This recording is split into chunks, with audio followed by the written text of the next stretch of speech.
한국 시장 그 자체가 불안, 이런 위기감은 처음. 진짜 섬뜩섬뜩한 말이죠. 지금 현재 우리 시장을 두고 많은 투자자들이 느끼는 감정입니다. 그만큼 말입니다. 한국 시장 그 자체가 불안하다. 그 불안감이 점점 공포로 바뀌고 있다. 그 공포감이 자칫 잘못하면 시장에 큰 위기도 불러온다. 이런 뜻입니다. 그만큼 말입니다. 한국 시장 자체가 이미 불안에 뒤덮였다는 뜻이. 이대로면요, 위기가 닥칠 수도 있습니다. 실질적으로도 한번 보실래요? 일반적으로 이거 한번 보십시오. 외국인들이 얼마나 빠져나가는지 나타내주는 지표인데요. 작년 11월부터 올 7월까지는 외국인들이 31조 8,170억 원이 들어왔습니다. 그런데 8월, 9월, 10월, 11월에 지금 외국인들이 난리도 아닙니다. 거의 15조가량 빠져나갔습니다. 만약에 앞으로 산만큼 판다고 가정을 했을 때 15조가량을 더 팔면 어떻게 될까요? 위기감은 엄청나게 증폭이 되겠죠. 아마 시장 모두가 걱정하는 게 이거예요. 그만큼 말입니다. 한국 시장의 위기감은 점증하고 있다. 계속 커지고 있다. 이런 말씀이에요. 안 그래도 시장을 보면 위기거든요. 코스피 지수만 하더라도 올 들어서 6.5%가 빠졌습니다. 2024년 11월 12일 기준으로 2482.57이니까 마이너스 6.5%고요. 172.71이 빠졌어요. 코로나 팬데믹 이후로 위기감이 점점 커진다는 뜻이에요. 코스닥도 마찬가지입니다. 올 들어서 18.1%나 빠졌습니다. 18.01%.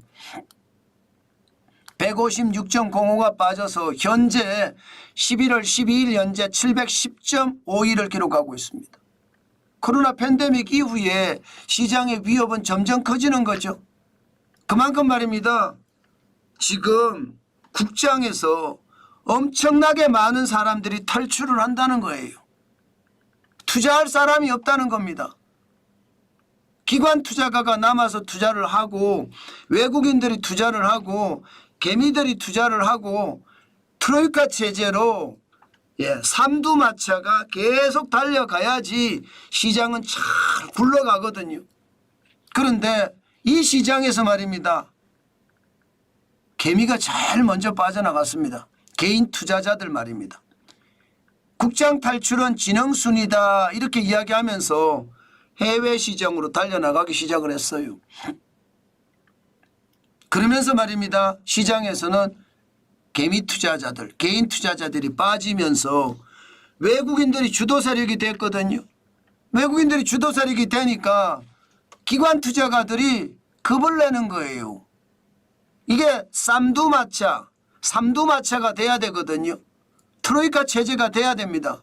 그런데 그렇지 않고 쌍두마차가 된 거예요.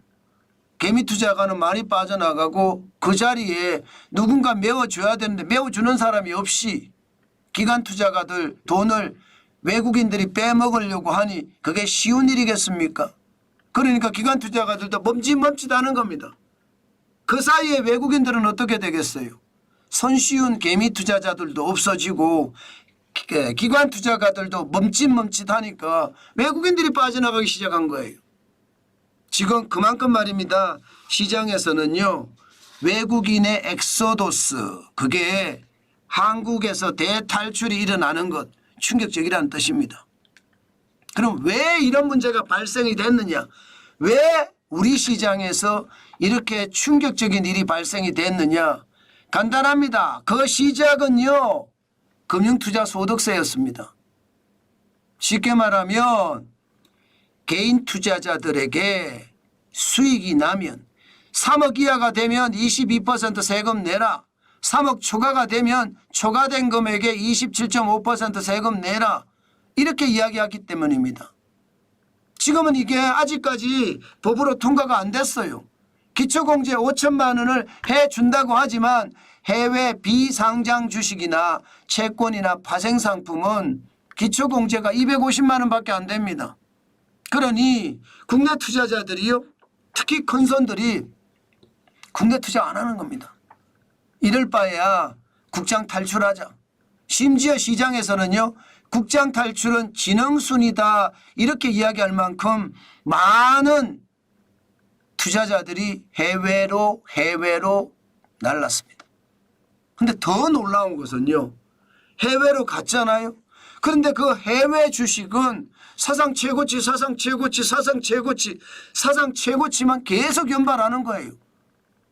그 당시에 국장 탈출을 한 사람들은요, 미국 시장에서 적게는 뭐 10%, 20%, 많게는 40%, 50%를 벌었어요. 그러니 큰손들이 돌아올 리가 있겠습니까? 안 돌아오지요. 금융투자소득세를 너무 늦게 이게 뭐 폐지로 가닥 잡았다 이렇게 이야기하는 바람에 투자자들도 이제 해외 시장에 적용이 됐다는 뜻이에요. 이것은 어떻게 생각하면 우리 시장에는 진짜 좋지 않은 뉴스입니다. 시장에 세계 세력이 와야 됩니다. 기관, 외국인, 개미 투자자, 개인 투자자 이렇게 트로이카 체제, 삼두마차 체제가 돼야 되는데 그러지 못하니까 시장은 굉장히 위기감이 커지고 그 위기감은 지금 시장에서는 장난이 아니라는 뜻이에요. 게다가 진짜 놀라운 것, 대한민국은요 지금 어느 산업이든 지원할 생각이 없어요. 당장 말입니다. 중국은 모든 산업에 정부 보조금이 다 들어갑니다. 미국도 마찬가지예요. 바이오는 바이오대로, 반도체는 반도체대로, 전기차 배터리는 전기차 배터리대로 보조금이 엄청나게 들어갑니다. 대한민국 안 들어갑니다.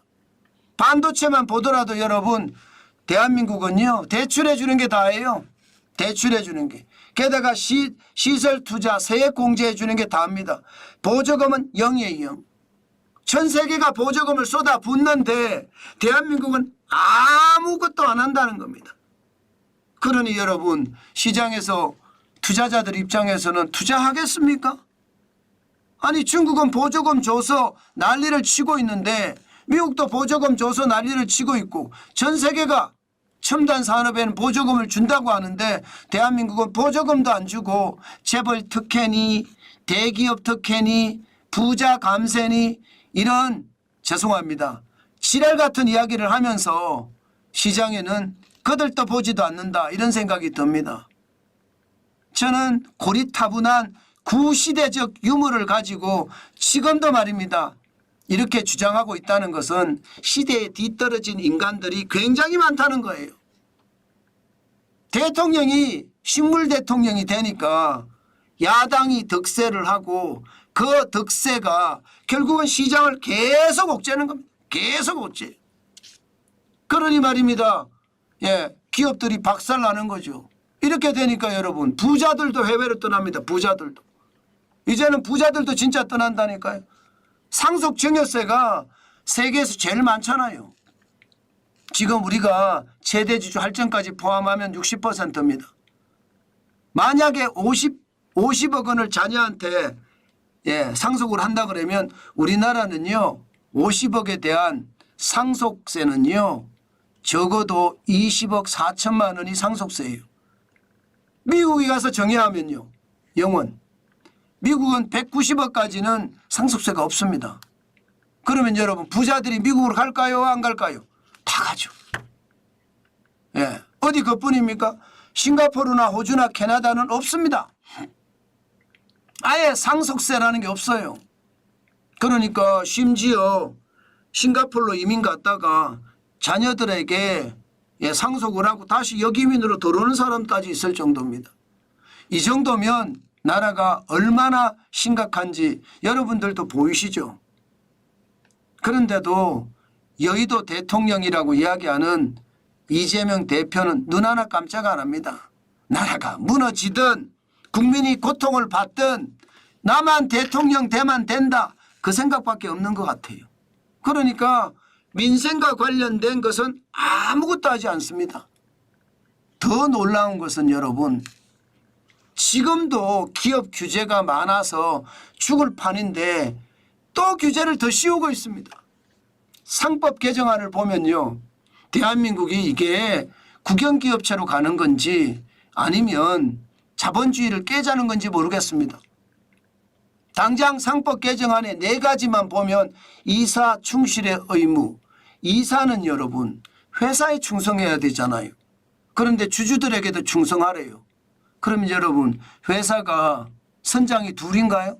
선장이 여럿이 되는 거죠. 회사에 최고 경영자가 있는 거고 주주들이 있는 거잖아요. 그러면 의사결정을 함부로 할 수 있겠습니까? 회사는 산으로 가죠.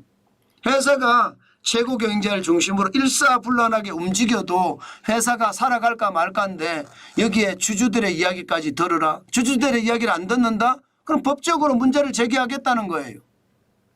그러니 참 미칠 노릇이죠.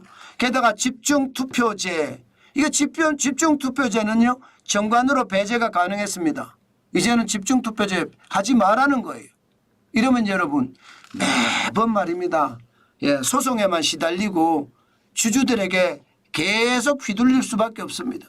게다가 권고적 주주 제한은 3% 이상 보유한 주주가 제한을 할 수 있지만 지금 이번에는요, 환경이나 사회나 지배구조와 관련된 안건은 주주총회에서 발의해서 의결할 수 있다고 이렇게 바꾸겠다는 겁니다. 난리도 아니죠. 전자투표제도 마찬가지입니다. 이사회 의결로 전자투표제 실시할 수 있는데 그냥 전자투표제를 의무화하자는 거예요. 여러분 이렇게 되면 기업 규제는 더 쉬워진데 또 더 쉬우는 거예요. 대한민국에서 기업할 마음 나겠습니까? 그러니 여러분 대한민국으로 기업이 돌아오는 리쇼링이라고 하나요? 돌아오는 기업은 없습니다. 최소로 적고요. 전부 나가기만 합니다. 전부. 해외로 뭐 중국으로 인도로 미국으로 유럽으로 다 나가기만 합니다. 그러니 나라가 지금 누란 지위에 있다 이런 말에도 틀리지 않고요. 제가 이런 위기감은 처음이다 이렇게 제목을 달았잖아요. 그만큼 대한민국 경제 상황을 보면요, 주식시장에서 외국인들이 실망해서 떠난다, 투자자들이 실망해서 떠난다, 이것은요 우리 시장 자체가 점점 붕괴하고 있다는 뜻입니다. 여기에다가 옥죄는 규제는 또 얼마나 많습니까? 그 규제 때문에 자유롭게 사업 활동을 못하는 거고요. 자유롭게 사업 활동을 못하면 기업은 무너지는 거예요.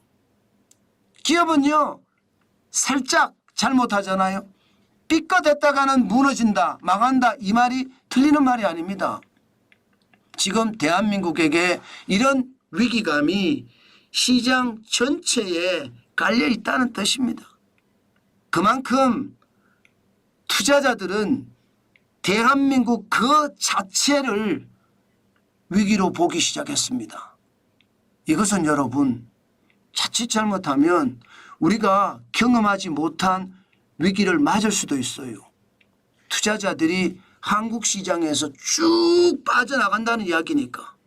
그러면 과거처럼 외환위기라고 이야기 안 해도 내환위기라고 하는 최악의 상황을 맞을 수도 있습니다. 지금이 바로 그럴 때예요. 저는 그만큼 말입니다. 생각의 전환이 필요하다고 생각합니다. 지금 윤석열 대통령은 사실상 경제에 의해서 법을 바꿀 수가 없으니까 또 여론 정치를 할 줄 모르니까 지금 사실상 식물 대통령이에요. 법을 가지고 경제의 어떤 난맥상을 풀어줄 것은요. 예를 들어 말입니다. 주 52시간제, 최저임금, 임대차 3법 이런 것들이 핵심이거든요. 하나도 못 풀었습니다. 게다가 옥죄하는 법안은 계속 만들어지고 있고요. 상법 개정안 이거 만들어지고 나면 여러분 기업들 더 많이 떠날 거예요. 그렇게 되면 여러분 대한민국에서 사업할 수 있겠습니까? 대한민국에 사업하기가 쉽지 않다 이렇게 생각을 하잖아요. 분명히 여러분 규제를 깨버려야 되는데 규제가 더 쉬워지잖아요. 이거 자칫 잘못하면요. 셀 코리아라고 이야기하나요? 외국인들이 한국에서 탈출하는 거 못 막습니다. 잘못하면 진짜로 큰 위기가 올 수도 있다는 것 저는 여러분들에게 미리 말씀을 드립니다. 충분히 그런 일이 벌어질 가능성도 점점 높아집니다. 점점. 그래서 제가 충격적인 일이 벌어질 수도 있다. 그 말씀을 여러분께 드리고 있는 겁니다. 와, 작은 단서가요. 현실이 됩니다. 지금처럼 바뀔 공산이 전혀 없잖아요. 그러면 제가 말씀드린 대로 우리가 경험 못한 위기를 겪을 수도 있다는 것 다시 한번 보시면서 시장을 관망해야 되겠다. 그 말씀 꼭 드립니다.